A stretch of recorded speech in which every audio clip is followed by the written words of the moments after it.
Narayan Khed shuttle badminton association ఆధ్వర్యంలో అకాల మరణం చెందిన రాష్ట్ర బ్యాడ్మింటన్ అసోసియేషన్ ట్రెజరీ పానిరావుకు నివాళులు అర్పించారు.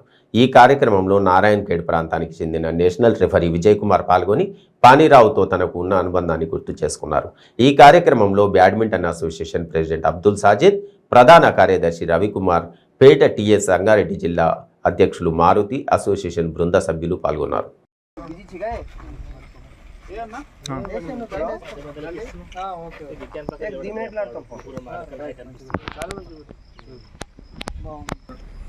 శ్రీ కె పానిరావు గారు మన మధ్యలో లేరన్నటువంటి విషయం మనకెంతో బాధాకరం.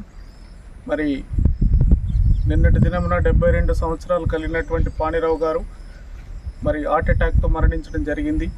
మరి ఆయన అందించినటువంటి సేవలు తెలంగాణ బ్యాడ్మింటన్ అసోసియేషన్కి, ఉమ్మడి ఆంధ్రప్రదేశ్లో కూడా గత 50 సంవత్సరాలుగా బ్యాడ్మింటన్లో ప్లేయర్గా, రెఫరీగా, ట్రెజరర్గా, తర్వాత పలు విధాలుగా ఆయన సేవలు అందించారు. ఆయన సేవల్ని మరవలేం మనము. ఎంతోమంది ప్లేయర్స్ని మోటివేషన్ చేశారు. ఆ తర్వాత అసోసియేషన్లో కూడా కీలక పదవులు ఆయన నిర్వహించారు. ఒక రకంగా చెప్పాలంటే తెలంగాణ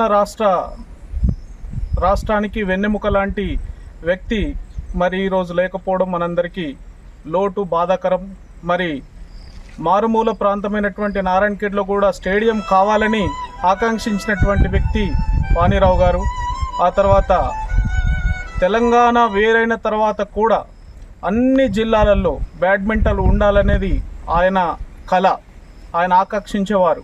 తర్వాత మారుమూల గ్రామంలో నుంచి కూడా బ్యాడ్మింటన్కి ప్లేయర్ కావాలి అని ఆకాంక్షించినటువంటి వ్యక్తి.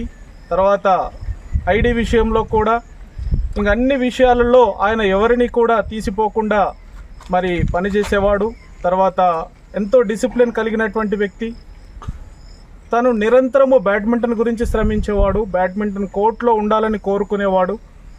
బ్యాడ్మింటన్ కోసము, బ్యాడ్మింటన్లో మన ప్లేయర్స్ ఉన్నతమైన స్థానంలో మెడల్ సాధిస్తే సంతోషపడేవాడు.